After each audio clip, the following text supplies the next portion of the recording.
El cucharón me golpeó la mejilla izquierda con un sonido seco. Por un momento, solo existió el ardor en mi piel y el sabor metálico en mi boca. Tatiana, mi propia hija, me miraba con los ojos inyectados de rabia, como si yo fuera su peor enemiga en lugar de la mujer que la trajo al mundo. «¿Cómo así te niegas a darme tu casa?», gritó con una voz que no reconocí, una voz llena de veneno y desesperación. «Yo tengo hijos pequeños y necesito esa casa más que tú, vieja egoísta». Mi mejilla ardía donde el cucharón había impactado, pero mantuve la calma. Toda la familia estaba ahí, presenciando esta humillación que mi propia sangre me estaba infligiendo. Emilia, mi hija del medio, miraba hacia abajo, incapaz de enfrentar la escena. Héctor, el marido de Tatiana, sonreía de lado, satisfecho de ver a su esposa atacándome de esa manera tan cruel. «Mamá, ya no puedes vivir sola en esa casa tan grande», continuó Tatiana, acercándose más a mí con los puños cerrados. «Nosotros tenemos 2 niños. Necesitamos espacio.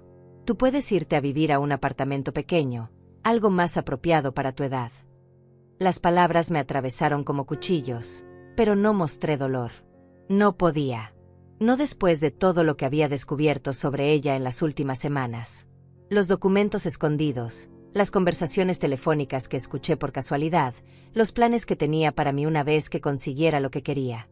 «Esa casa es nuestra herencia», intervino Héctor, levantándose de la mesa del comedor.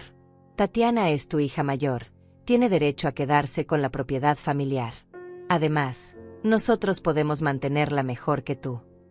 Me levanté despacio de mi silla, sintiendo como todas las miradas se clavaban en mí. Tatiana esperaba que me quebrara, que llorara, que le suplicara perdón como tantas veces había hecho en el pasado. Pero esta vez fue diferente. Esta vez, yo sabía exactamente lo que tenía que hacer. «No», dije con una voz tranquila que me sorprendió incluso a mí misma. «No voy a darte mi casa». Tatiana se quedó helada por un segundo, como si no pudiera procesar que su madre, la mujer que siempre había cedido ante sus exigencias, le estuviera diciendo que no por primera vez en años. «¿Qué dijiste?», susurró, con los ojos entrecerrados. «Dije que no. No te voy a dar mi casa, Tatiana. Ni a ti ni a tu marido». El silencio que siguió fue aún más pesado que el anterior. Podía sentir la tensión creciendo en la habitación como una olla a presión a punto de explotar. Emilia levantó la cabeza por primera vez en toda la noche, mirándome con una expresión de sorpresa genuina. «¿Estás loca, mamá?», gritó Tatiana, golpeando la mesa con ambas manos. «Yo soy tu hija.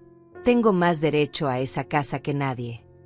«Eres mi hija», sí, respondí, manteniendo mi voz serena a pesar de que mi corazón latía como un tambor de guerra.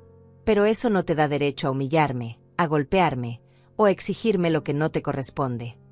Héctor se acercó a mí con pasos amenazantes. «Señora Teresa, usted ya está muy mayor para vivir sola.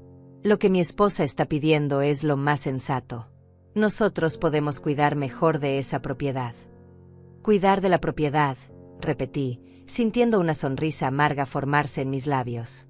«O cuidar de venderla lo más rápido posible para pagar sus deudas».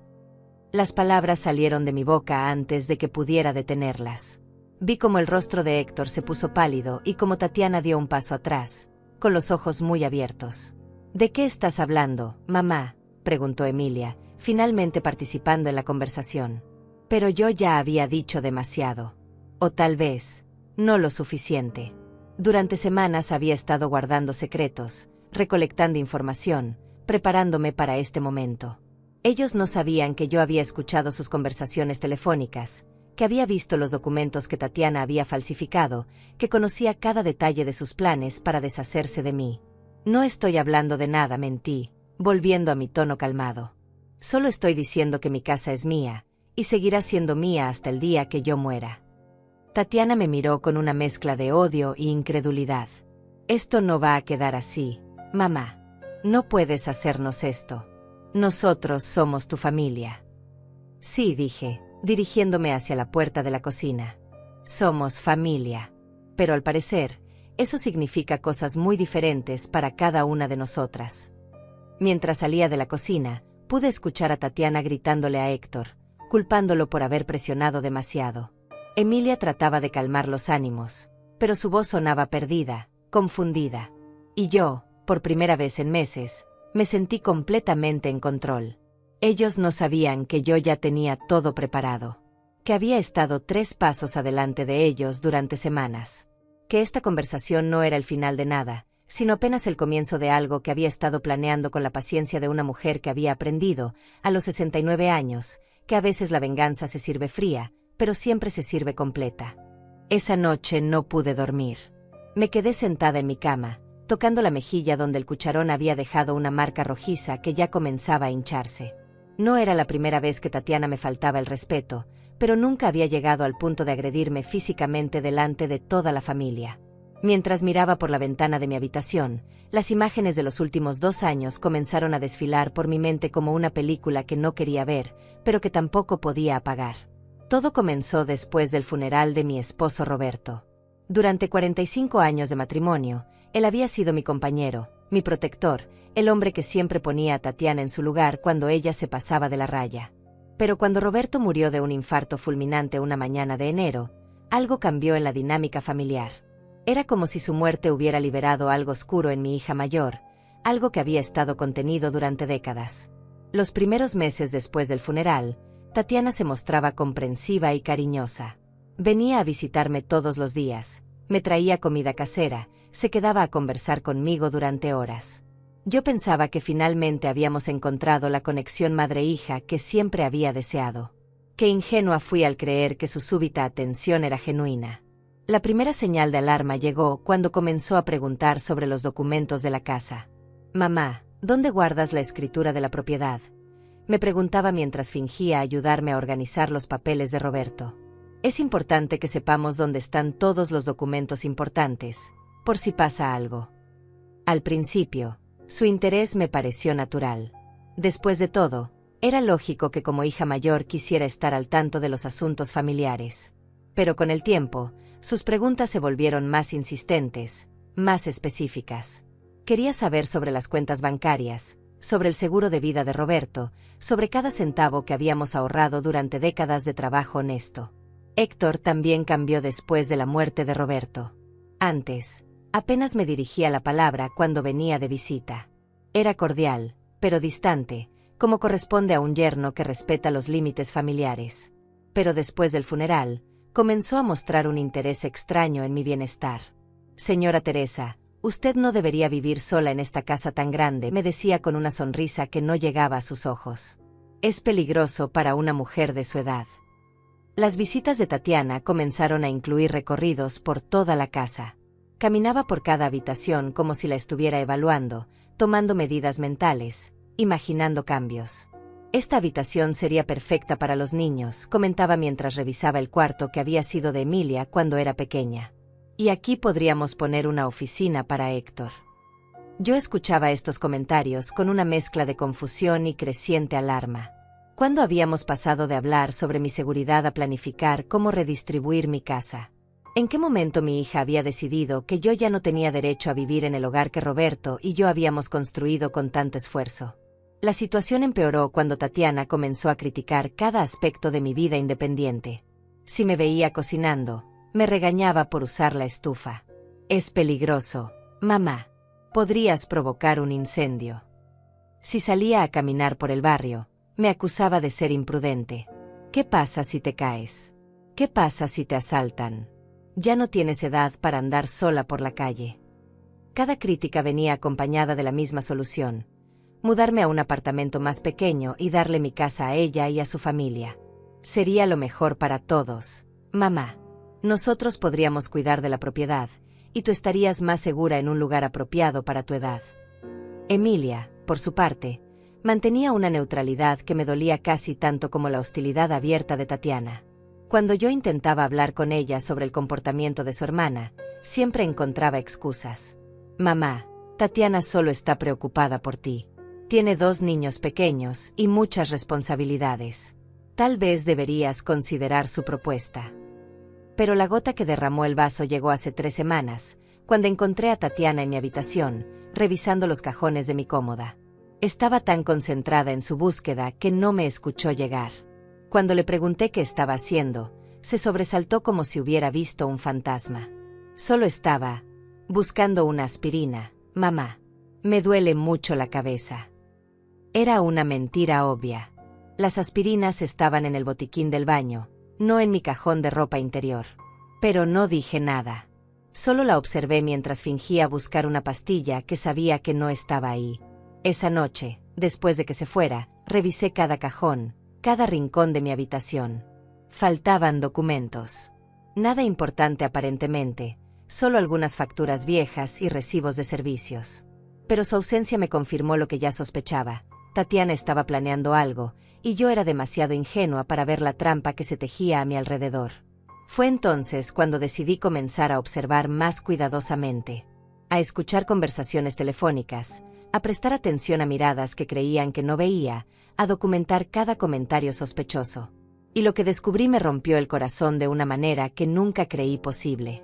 Mi propia hija, la niña que había cargado en mis brazos durante noches de fiebre, que había consolado después de pesadillas, que había defendido de maestros injustos y novios abusivos, estaba conspirando para quitarme todo lo que Roberto y yo habíamos construido juntos. Pero ellos no sabían algo fundamental sobre mí. No sabían que 45 años de matrimonio con un hombre inteligente me habían enseñado a ser paciente, estratégica y, cuando era necesario, absolutamente implacable. La marca en mi mejilla seguía ardiendo, pero ahora ya no era solo dolor físico. Era la confirmación de que había llegado el momento de actuar. La revelación llegó un martes por la mañana, cuando menos lo esperaba. Tatiana había venido a visitarme con la excusa de ayudarme a limpiar el ático, pero yo sabía que tenía otros motivos.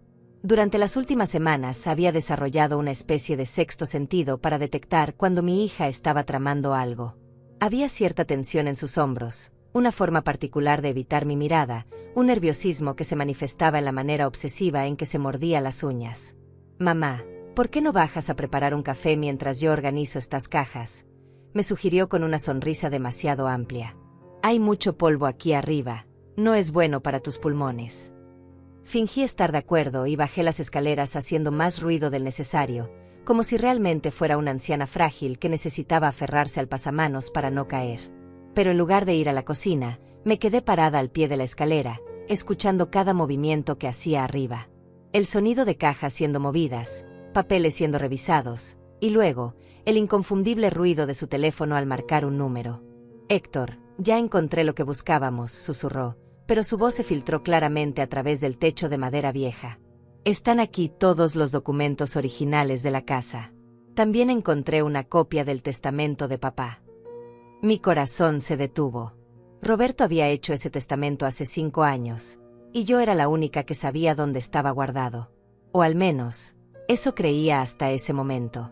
«No, no dice lo que esperábamos», continuó Tatiana, y pude escuchar la frustración en su voz. «Toda la propiedad queda a nombre de mamá, sin especificar herencia directa para nosotras. Vamos a tener que acelerar el otro plan». ¿El otro plan? ¿Qué otro plan? Mi mente comenzó a trabajar a 1000 por hora, tratando de descifrar a qué se refería mi hija. Pero sus siguientes palabras me helaron la sangre hasta los huesos. «Sí, el doctor Martínez ya está de acuerdo. Dice que puede firmar los papeles de incapacidad mental sin problemas si le pagamos lo que acordamos. Una vez que tengamos esa declaración médica, podremos iniciar el proceso de tutela legal». Las piernas me flaquearon y tuve que apoyarme contra la pared para no caer. Tatiana estaba planeando declararme mentalmente incapacitada para quitarme el control sobre mis propias propiedades. Había sobornado a un médico para que falsificara un diagnóstico que me despojaría de todos mis derechos como persona independiente. «No, mamá no sospecha nada», continuó, riéndose de una manera que me sonó extraña, cruel. «Todavía piensa que somos la familia perfecta que la ama y se preocupa por ella. Es tan ingenua que cree que realmente nos importa su bienestar». La palabra ingenua me atravesó como una bala. Durante meses había estado cuestionándome, preguntándome si realmente estaba exagerando las intenciones de Tatiana, si no estaba siendo paranoica al sospechar de mi propia hija. Pero ahí estaba la confirmación de que todos mis instintos habían estado correctos desde el principio. «El apartamento ya está seleccionado», siguió explicando a Héctor. «Es un lugar pequeño, en un complejo para personas mayores, con cuidado las 24 horas. Una vez que esté ahí, no podrá hacer nada para recuperar la casa. Y lo mejor de todo es que el costo mensual del apartamento consumirá rápidamente todos sus ahorros». Mi respiración se volvió irregular. No solo querían quitarme mi casa, sino también mi dinero, mi libertad, mi dignidad. Querían convertirme en una prisionera en una residencia para ancianos mientras ellos disfrutaban de todo lo que Roberto y yo habíamos construido durante décadas de trabajo y sacrificio. Emilia está de acuerdo con el plan, continuó Tatiana. Al principio tenía dudas, pero cuando le expliqué que mamá recibiría mejor cuidado en una residencia especializada, se convenció. Además, ella también necesita su parte de la herencia para el negocio que quiere abrir. Así que Emilia también estaba involucrada. Mi hija del medio, la que siempre fingía estar neutral, la que supuestamente me defendía cuando Tatiana se ponía agresiva, estaba completamente consciente del plan para despojarme de todo lo que tenía.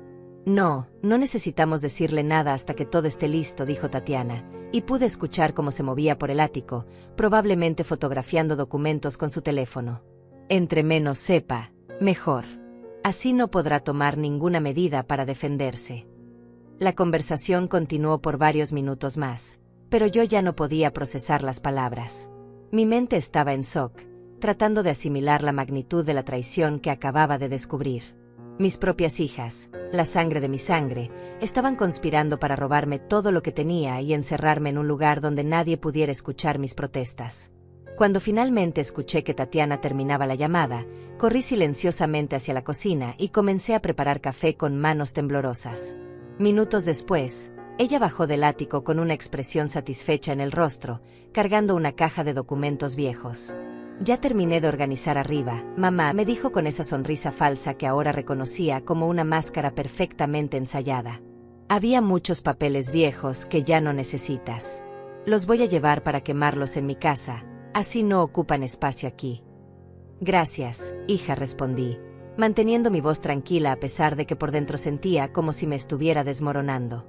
Siempre tan atenta conmigo. Es lo menos que puedo hacer por mi mamá, respondió, besándome la frente de una manera que ahora me resultaba completamente repugnante. Nosotras siempre nos vamos a cuidar entre nosotras, ¿verdad? Asentí con la cabeza, fingiendo la sonrisa maternal que había perfeccionado durante décadas. Pero por dentro, algo fundamental había cambiado para siempre. La mujer ingenua que había confiado ciegamente en sus hijas acababa de morir en esa cocina. En su lugar, había nacido alguien completamente diferente. Una mujer que sabía exactamente contra qué se enfrentaba y que estaba dispuesta a hacer lo que fuera necesario para protegerse. Esa noche, después de que Tatiana se fuera con su caja de documentos viejos, me senté en el sillón favorito de Roberto y lloré como no había llorado desde su funeral. Pero no lloré por tristeza o por miedo. Lloré por la muerte de la ilusión de que tenía una familia que me amaba. Lloré por los años de ingenuidad que me habían llevado a este punto. Y lloré por la mujer que había sido hasta ese momento, porque sabía que nunca más podría volver a ser la misma. Cuando se me acabaron las lágrimas, me levanté del sillón y comencé a planear. Si mis hijas querían jugar sucio, yo les iba a enseñar lo que significaba enfrentarse a una mujer que no tenía nada que perder y todo que defender. La primera persona a quien llamé fue Elías Márquez, mi antiguo vecino que se había mudado al centro de la ciudad hace 3 años. Elías había sido abogado durante 40 años antes de jubilarse, y Roberto y yo lo habíamos ayudado cuando su esposa Carmen murió de cáncer. Durante meses, le llevamos comida casera, lo acompañamos a las citas médicas de Carmen, y cuando ella falleció, prácticamente vivimos en su casa para asegurarnos de que no se hundiera en la depresión. Teresa, qué sorpresa escuchar tu voz, me dijo cuando contestó el teléfono. Su tono era cálido, genuino, tan diferente a las voces falsas a las que me había acostumbrado en los últimos meses. ¿Cómo has estado desde el funeral de Roberto? Elías, necesito pedirte un favor muy importante, le dije directamente, sin rodeos. Creo que mis hijas están tratando de estafarme, y necesito ayuda legal. El silencio del otro lado de la línea duró apenas unos segundos, pero sentí como si hubieran sido horas. Cuando Elías volvió a hablar, su voz había cambiado completamente. Ya no era la del amigo jubilado haciendo una llamada social, sino la del abogado experimentado que había resuelto casos complicados durante décadas. ¿Qué tipo de estafa, Teresa? Y más importante, ¿tienes pruebas? Le conté todo. La conversación telefónica que había escuchado, los documentos que Tatiana había estado robando, el plan para declararme mentalmente incapacitada, el doctor sobornado, el apartamento ya seleccionado. Elías me escuchó sin interrumpir, haciendo ocasionalmente sonidos de comprensión que me confirmaban que estaba tomando notas. Esto es más serio de lo que pensé inicialmente, me dijo cuando terminé mi relato. Lo que están planeando constituye fraude, falsificación de documentos médicos y posiblemente abuso de ancianos. Pero tienes razón en una cosa, necesitamos pruebas sólidas antes de que puedan ejecutar su plan. 2 días después, Elías apareció en mi puerta con una maleta pequeña y una expresión determinada que no había visto en su rostro desde los días en que luchaba por conseguir justicia para sus clientes más vulnerables. Vamos a convertir tu casa en una fortaleza legal, me dijo mientras desempacaba equipos que parecían salidos de una película de espías. Grabadoras digitales minúsculas, cámaras de seguridad inalámbricas, software para monitorear comunicaciones. Todo completamente legal si se instala en tu propia propiedad. Me enseñó a usar cada dispositivo como si estuviéramos preparándonos para una guerra, que en cierto sentido, era exactamente lo que estábamos haciendo. Las grabadoras se activaban con movimiento y podían capturar conversaciones desde habitaciones enteras. Las cámaras eran tan pequeñas que parecían decoraciones, pero grababan video de alta definición directamente a una aplicación en mi teléfono. Lo más importante, me explicó Elías mientras programaba el último dispositivo, es que actúes completamente normal. No puedes dar ninguna señal de que sabes lo que están planeando. Si sospechan que estás consciente de su esquema, pueden acelerar el cronograma o cambiar de estrategia. Seguir actuando como la madre ingenua y confiada fue la parte más difícil de todo el proceso. Cuando Tatiana venía de visita, tenía que sonreír y fingir gratitud mientras ella inspeccionaba mi casa como si ya fuera suya. Cuando Emilia llamaba para verificar cómo estaba, tenía que responder con la voz de una mujer solitaria y vulnerable, cuando por dentro me sentía más fuerte y enfocada de lo que había estado en años. La primera grabación importante llegó una semana después. Tatiana vino con Héctor y los niños, supuestamente para una visita familiar normal. Pero mientras los pequeños jugaban en el jardín y yo preparaba la merienda, ellos tuvieron una conversación en la sala que las cámaras capturaron perfectamente. El doctor Martínez dice que puede agendar la evaluación para la próxima semana, susurró Héctor, mirando hacia la cocina para asegurarse de que yo no pudiera escucharlos. Ya tiene preparado el diagnóstico de demencia senil avanzada. Perfecto, respondió Tatiana. Y el apartamento en la residencia ya está reservado. Una vez que tengamos la declaración de incapacidad, podremos moverla inmediatamente. ¿Está segura de que no va a resistirse? A veces parece más alerta de lo que esperamos. Tatiana se rió con esa risa cruel que había empezado a conocer muy bien. Por favor, Héctor. Es una vieja de 69 años que nunca trabajó fuera de casa. No tiene idea de cómo funcionan los procesos legales. Para cuando se dé cuenta de lo que está pasando, ya va a estar encerrada y nosotros vamos a tener control total sobre sus finanzas. Mientras escuchaba esta conversación a través del auricular inalámbrico que Elías me había dado, tuve que morderme la lengua hasta hacerla sangrar para no gritar. Pero mantuve la compostura, seguí preparando sándwiches como si no hubiera escuchado nada, y cuando regresé a la sala, le sonreí como la abuela cariñosa que creían que era. La segunda pieza crucial del rompecabezas llegó cuando interceptamos una llamada telefónica entre Tatiana y Emilia.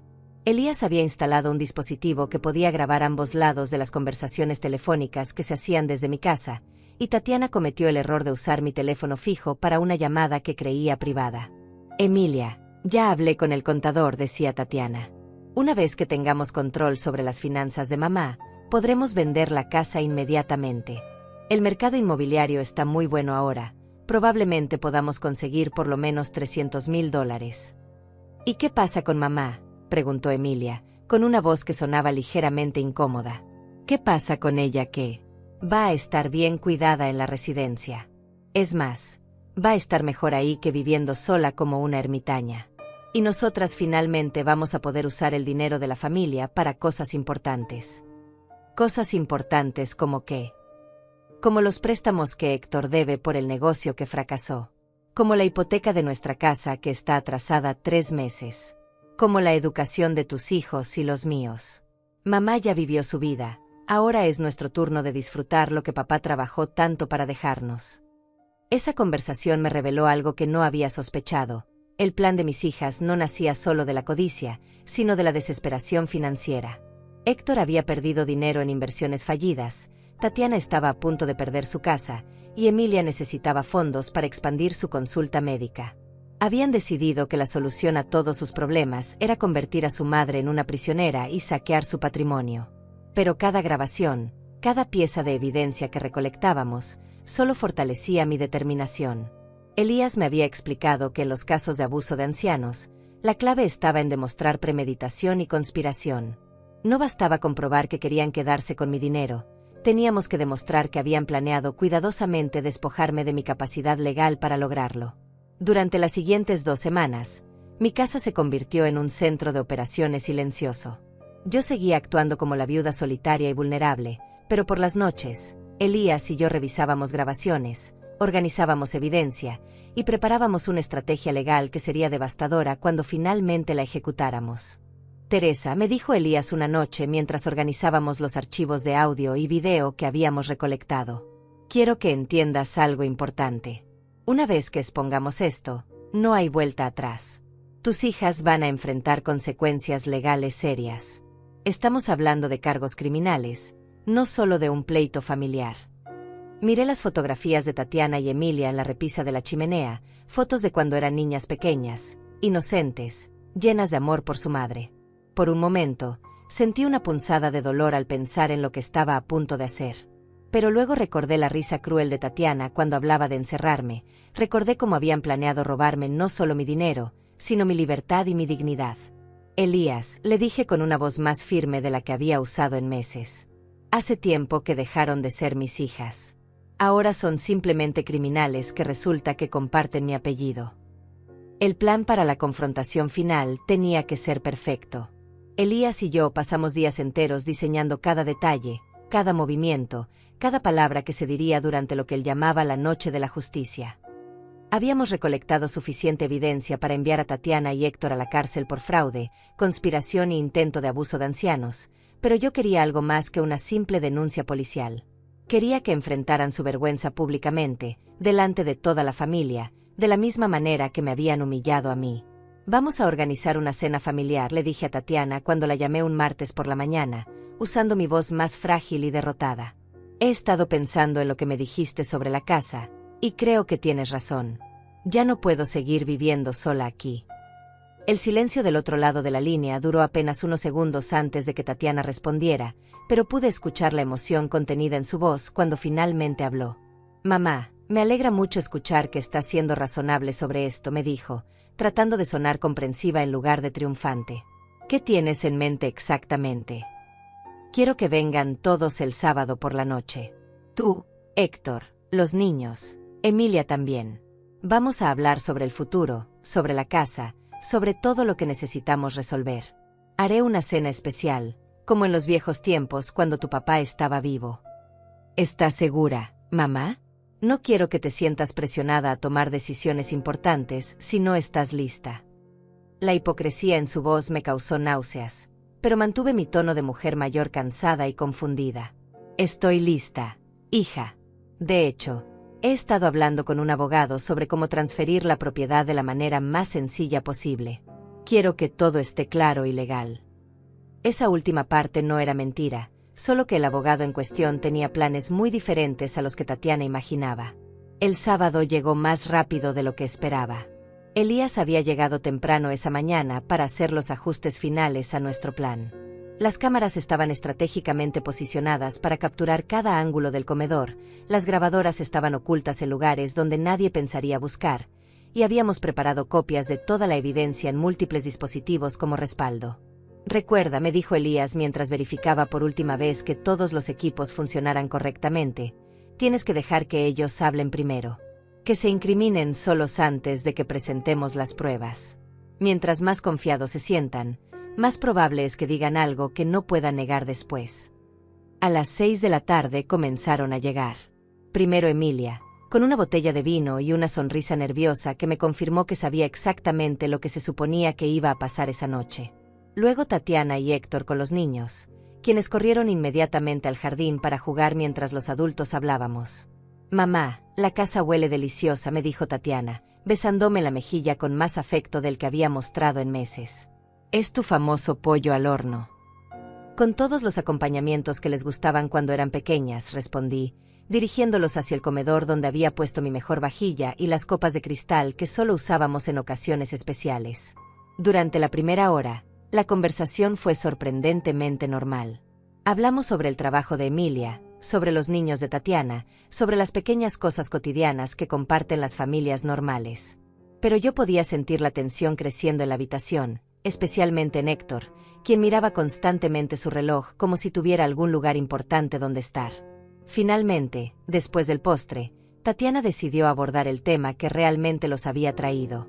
Mamá comenzó, alcanzando mi mano por encima de la mesa con una expresión de preocupación perfectamente ensayada.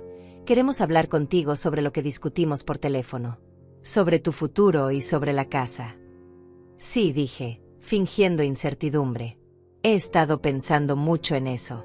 Ustedes tienen razón, probablemente sea hora de hacer algunos cambios. Los ojos de Héctor se iluminaron como si hubiera ganado la lotería. Señora Teresa, nos alegra mucho escuchar que está considerando nuestras sugerencias. Hemos estado investigando algunas opciones que creemos que le van a gustar mucho. ¿Qué tipo de opciones?, pregunté, manteniendo mi voz curiosa pero cautelosa. Bueno, intervino Emilia, hemos encontrado una residencia muy bonita, con cuidado las 24 horas, actividades para personas de tu edad, enfermeras especializadas en geriatría. Sería perfecto para ti. ¿Y qué pasaría con la casa? Nosotros nos encargaríamos de todo, se apresuró a responder Tatiana. El mantenimiento, los impuestos, las reparaciones. Tú no tendrías que preocuparte por nada nunca más. Eso suena muy considerado de su parte, dije lentamente. Pero tengo que preguntarles algo. ¿Esta decisión tiene algo que ver con problemas financieros que puedan estar enfrentando? El cambio en el ambiente fue inmediato. Tatiana se puso rígida, Héctor dejó de sonreír, y Emilia comenzó a jugar nerviosamente con su servilleta. Problemas financieros, repitió Tatiana con una risa forzada. ¿De qué estás hablando, mamá? Nosotros estamos muy bien económicamente. Es curioso que digas eso, continué, manteniendo mi tono conversacional, porque tengo entendido que Héctor debe una cantidad considerable de dinero por inversiones fallidas, y que ustedes están atrasados en los pagos de su hipoteca. El silencio que siguió fue tan denso que se podría haber cortado con un cuchillo. Héctor abrió y cerró la boca varias veces como un pez fuera del agua, mientras Tatiana me miraba con una expresión que oscilaba entre la sorpresa y el pánico. Mamá, dijo finalmente Emilia, ¿cómo sabes eso? Oh, una aprende muchas cosas cuando presta atención, respondí con una sonrisa que sabía que las ponía nerviosas. Por ejemplo, también sé sobre el doctor Martínez y sus planes para declararme mentalmente incapacitada.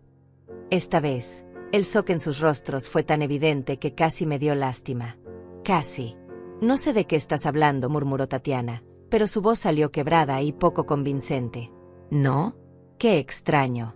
Porque tengo grabaciones muy interesantes de conversaciones telefónicas donde discuten exactamente ese plan. También tengo evidencia de los documentos que has estado robando de mi habitación, y copias de los correos electrónicos que intercambiaron con la residencia donde planeaban encerrarme. Héctor se levantó bruscamente de la mesa, derribando su silla en el proceso. Esto es ridículo. Señora Teresa, usted está confundida.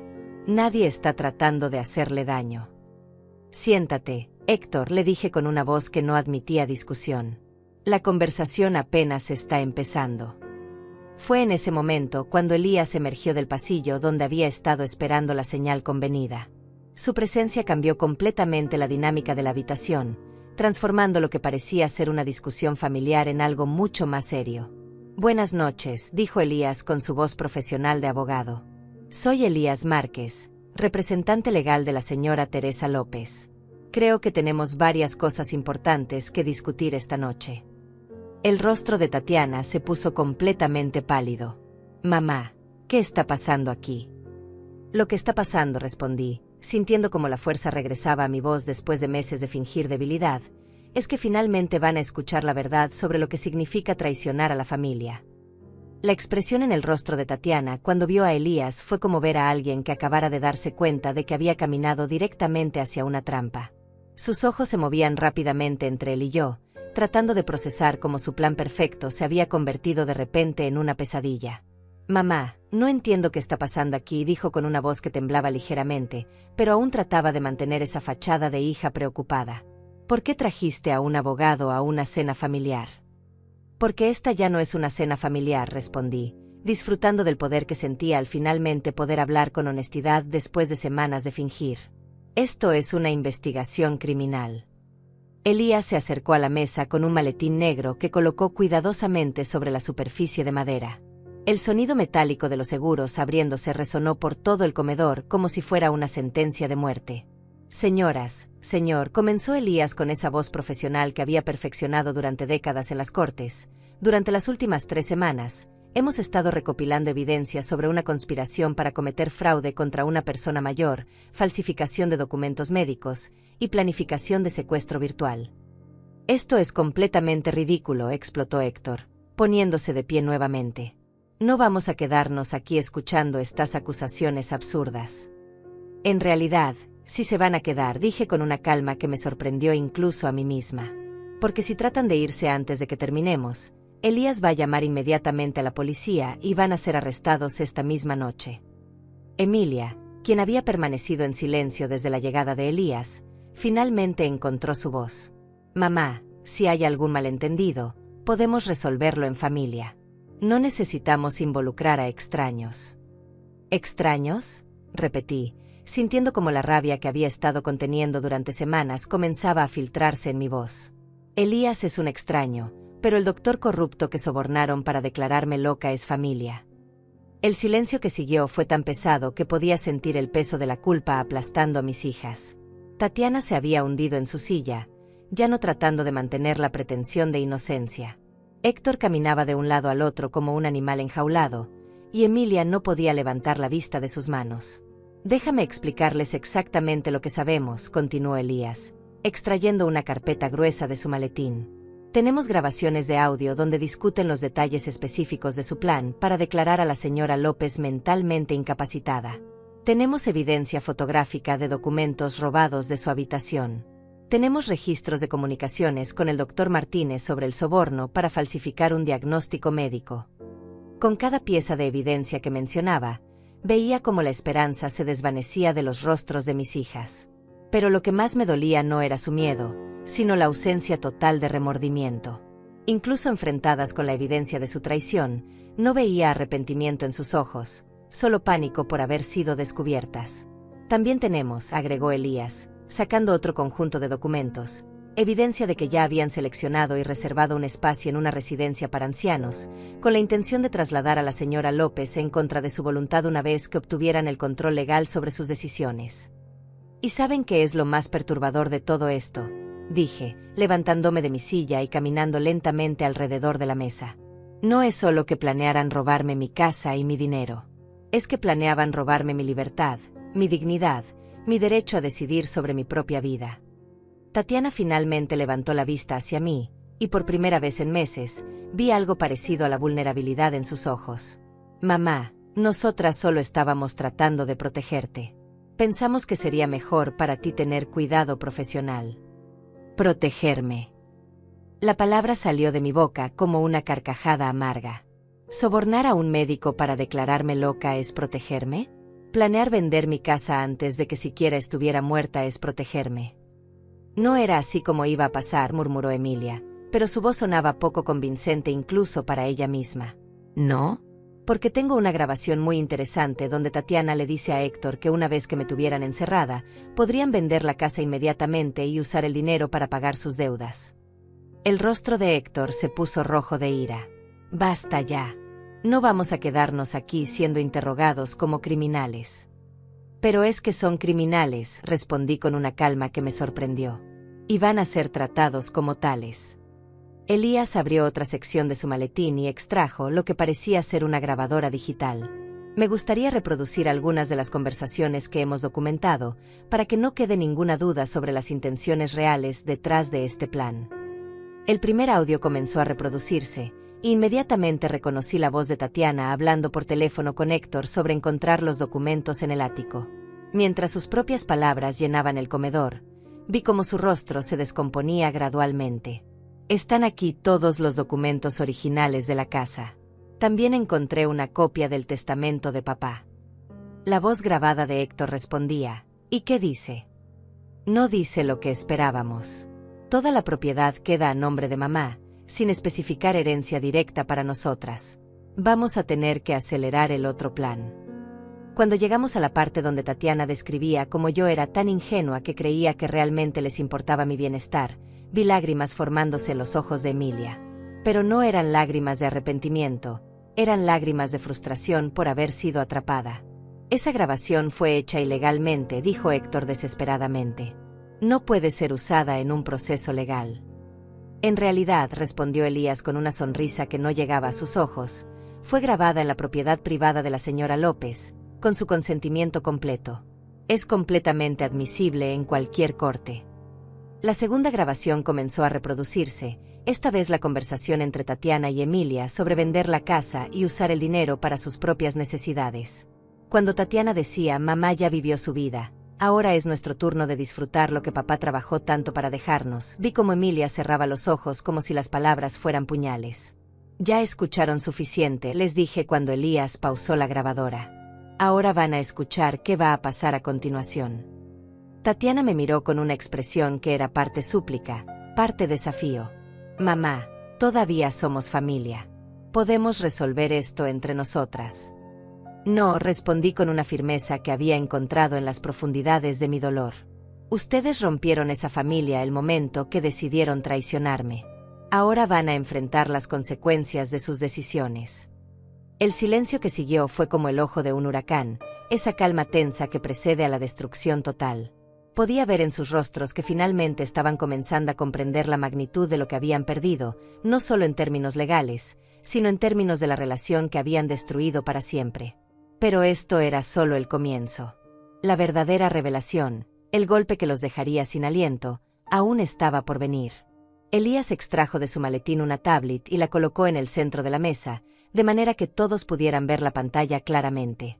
El dispositivo se encendió mostrando una serie de archivos de video organizados por fechas, cada uno con una duración específica marcada en minutos y segundos. Lo que van a ver a continuación, anunció Elías con la solemnidad de un juez leyendo una sentencia, son grabaciones de video tomadas en esta casa durante las últimas 3 semanas. Cada conversación, cada movimiento sospechoso, cada momento de traición ha sido documentado. Tatiana intentó levantarse de su silla. No vamos a quedarnos aquí viendo esto. Es una violación a nuestra privacidad. Siéntate, le ordené con una autoridad en mi voz que no había usado desde que mis hijas eran adolescentes. Van a ver cada segundo, van a escuchar cada palabra, y van a enfrentar exactamente lo que han hecho.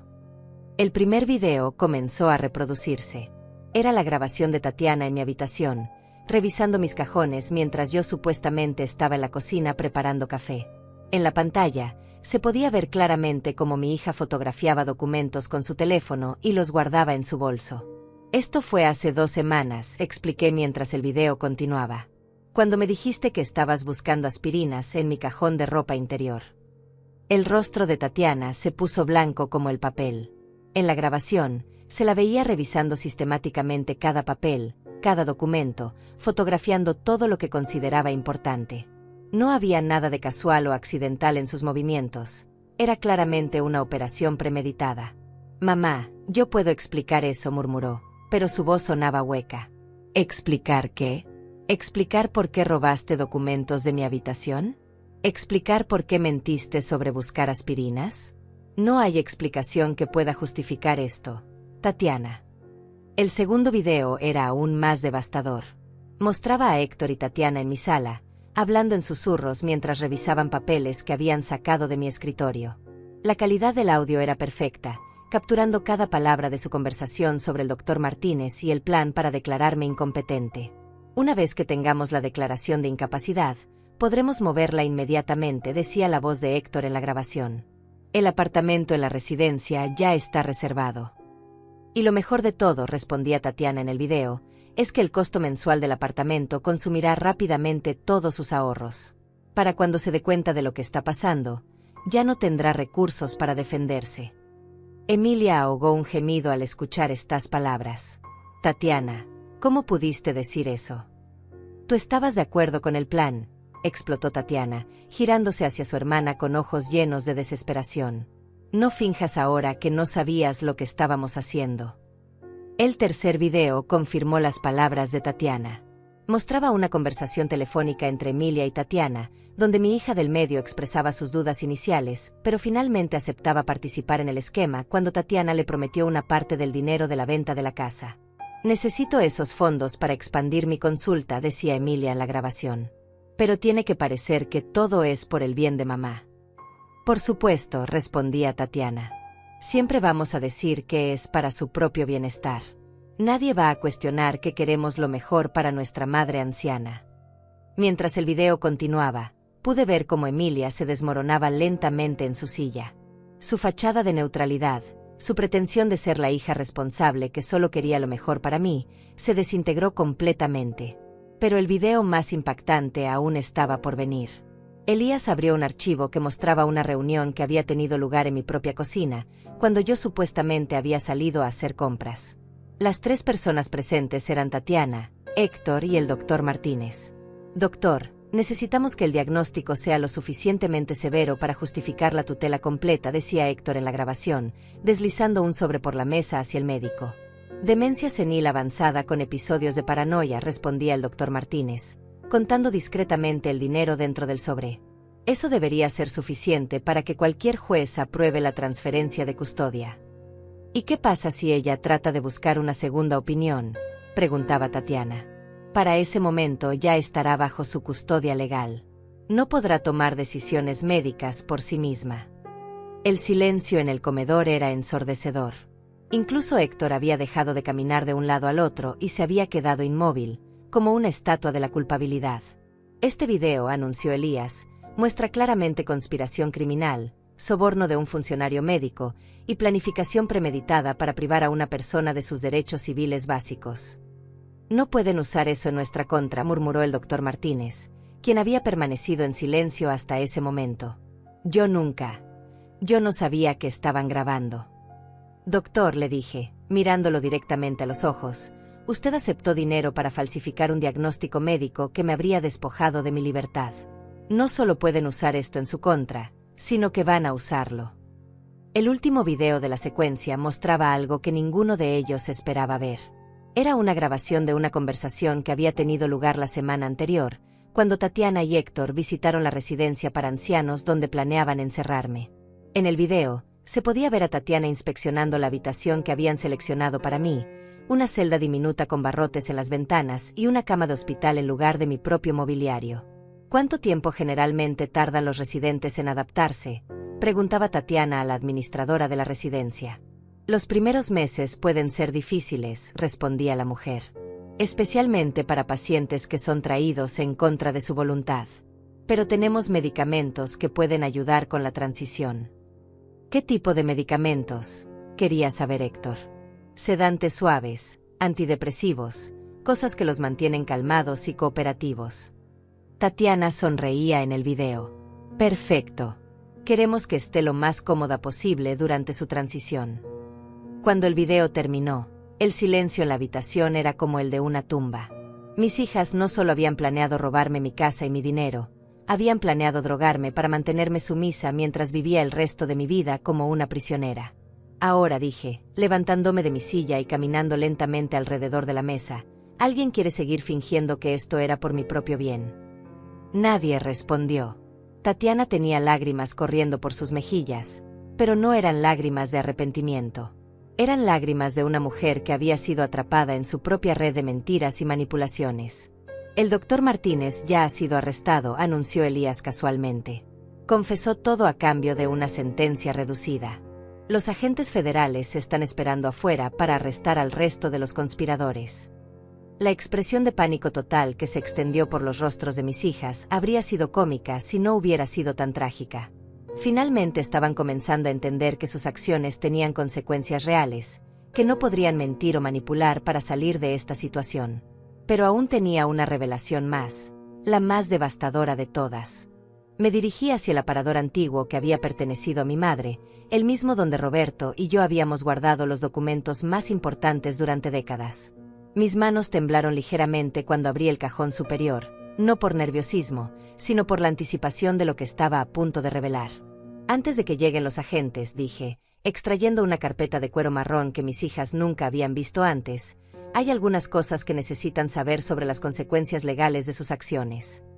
Coloqué la carpeta en el centro de la mesa, al lado de la tablet de Elías.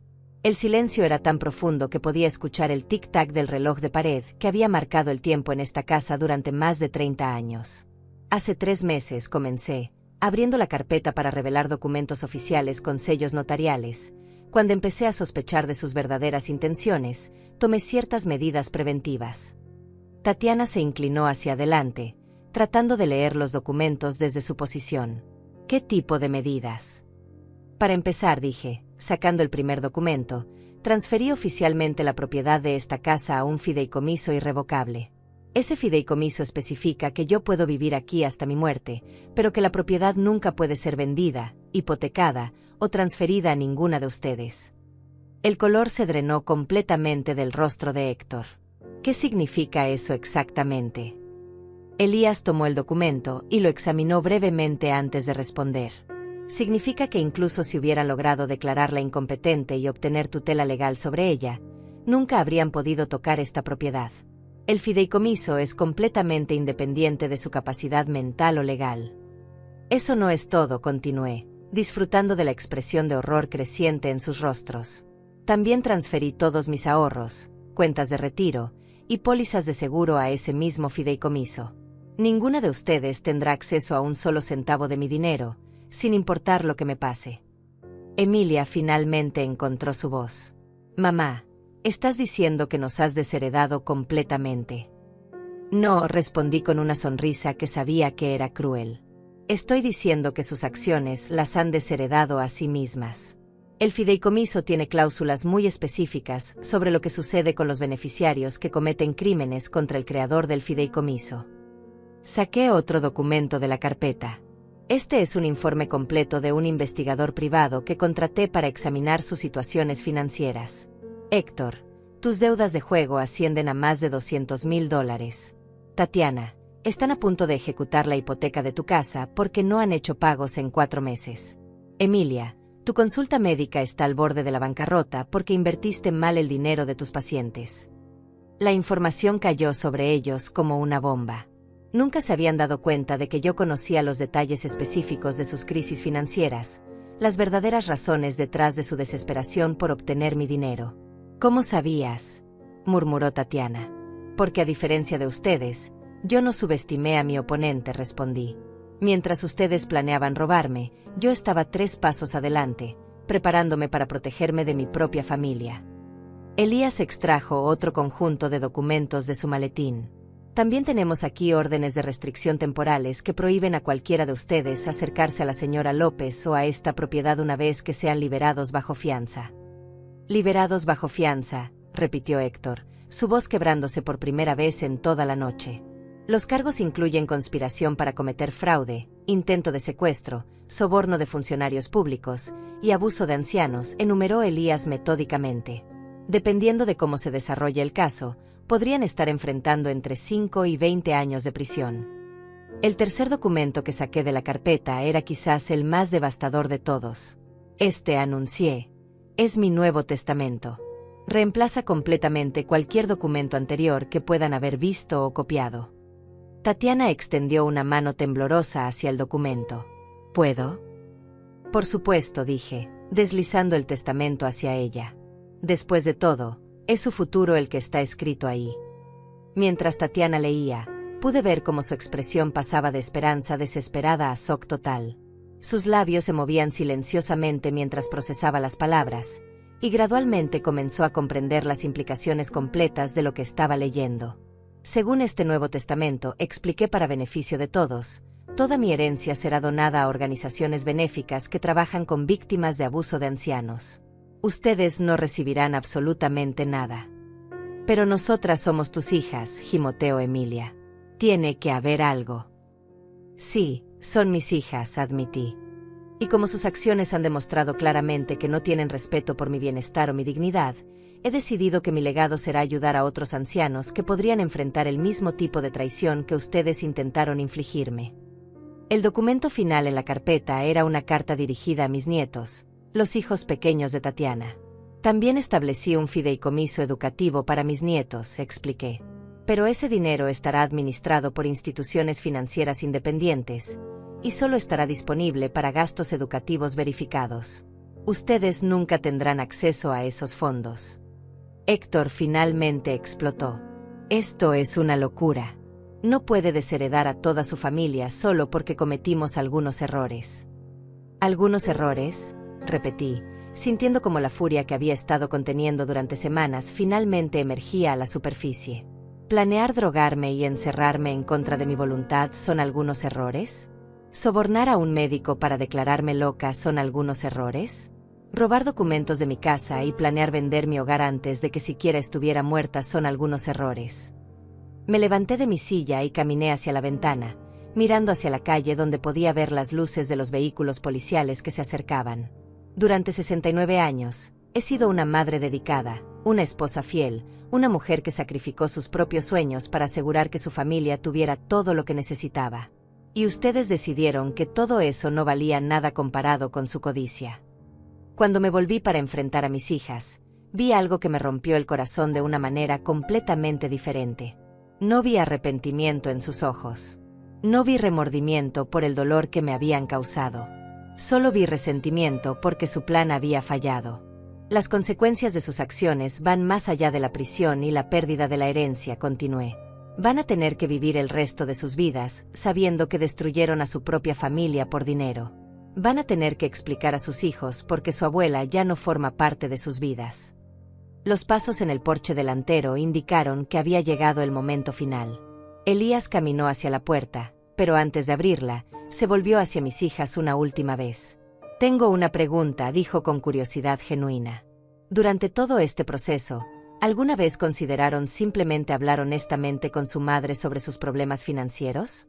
¿Alguna vez pensaron en pedirle ayuda en lugar de tratar de robarle todo? El silencio que siguió fue la respuesta más elocuente de todas.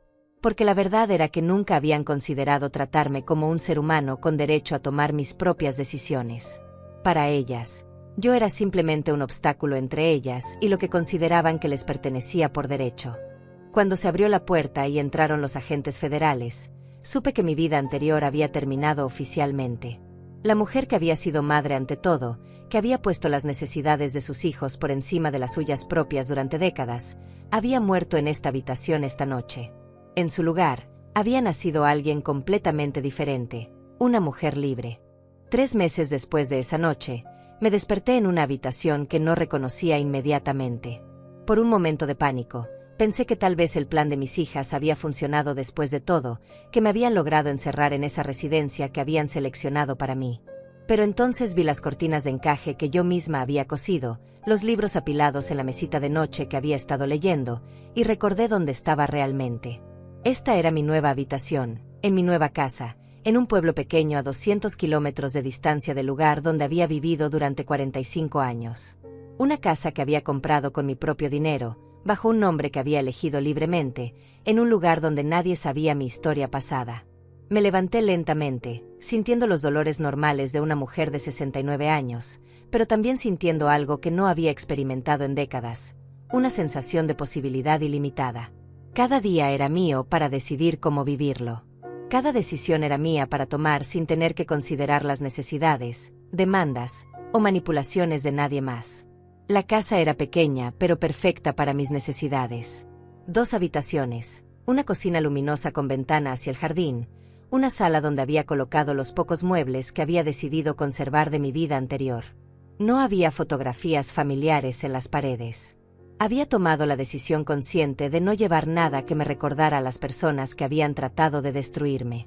En su lugar, las paredes estaban decoradas con pinturas que había comprado en galerías locales, obras de artistas desconocidos que me hablaban de nuevos comienzos y horizontes infinitos.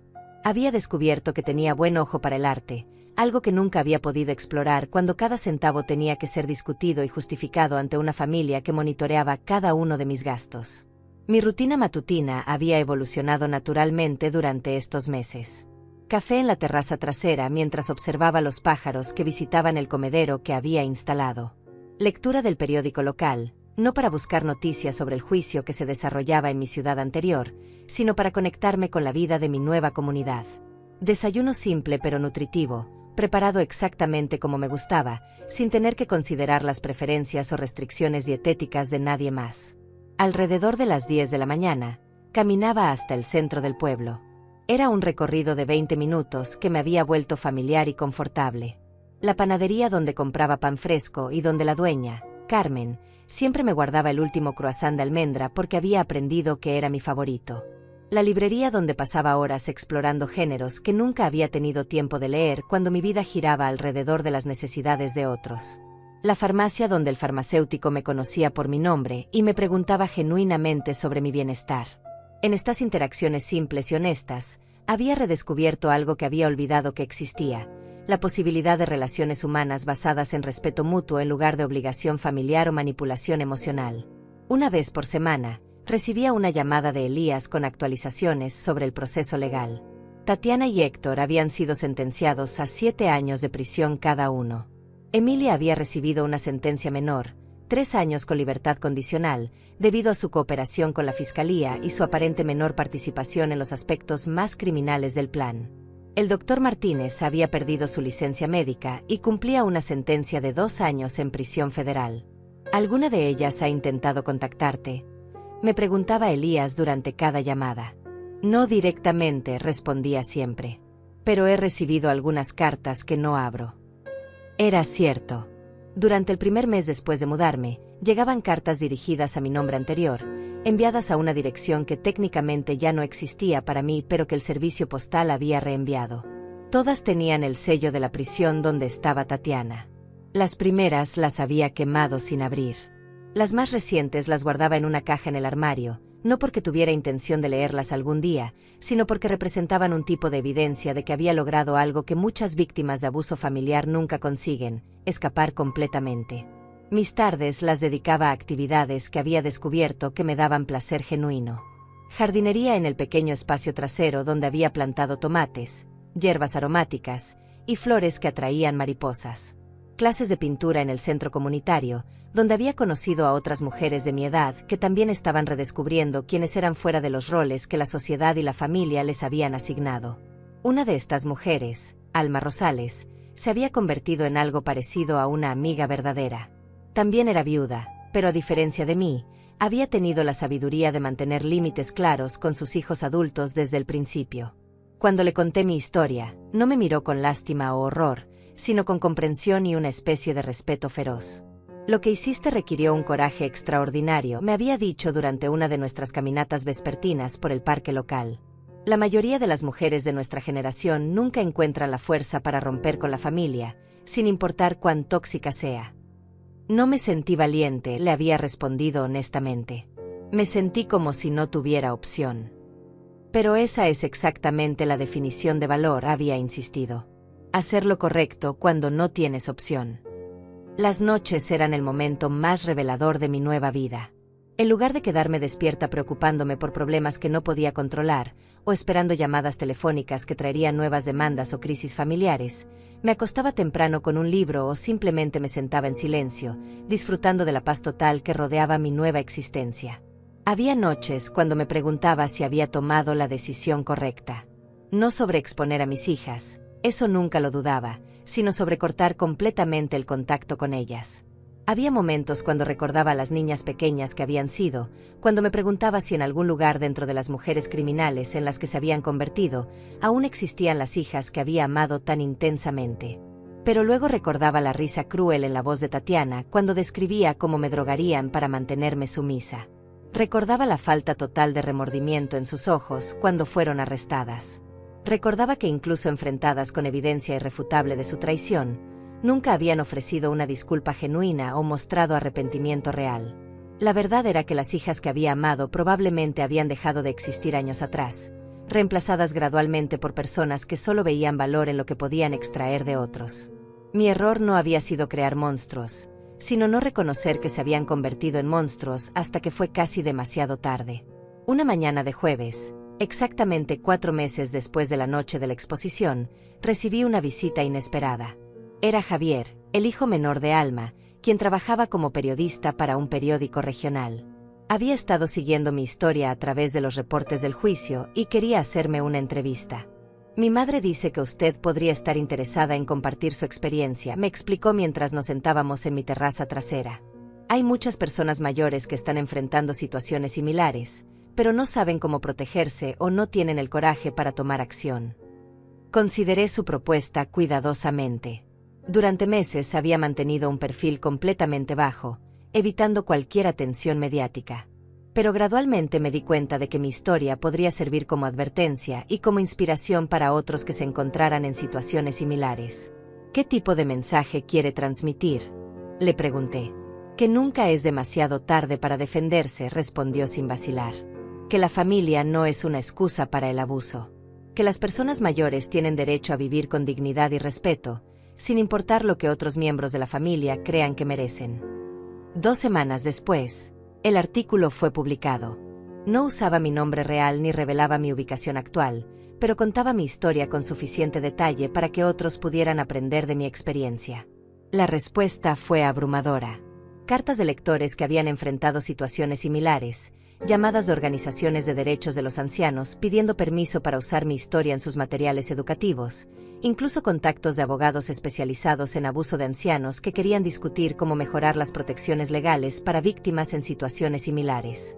Fue entonces cuando me di cuenta de que mi nueva vida no se trataba solo de escapar del pasado, sino de crear un futuro que tuviera significado más allá de mi propia supervivencia. Hoy, mientras escribo estas palabras en el jardín de la casa que elegí, en el pueblo que elegí, viviendo la vida que elegí, puedo decir con certeza que la mujer que era hace un año ha muerto completamente. Esa mujer vivía para otros, se sacrificaba por otros, permitía que otros definieran su valor y su propósito. La mujer que soy ahora vive para sí misma, toma sus propias decisiones, y ha aprendido que el amor propio no es egoísmo sino supervivencia.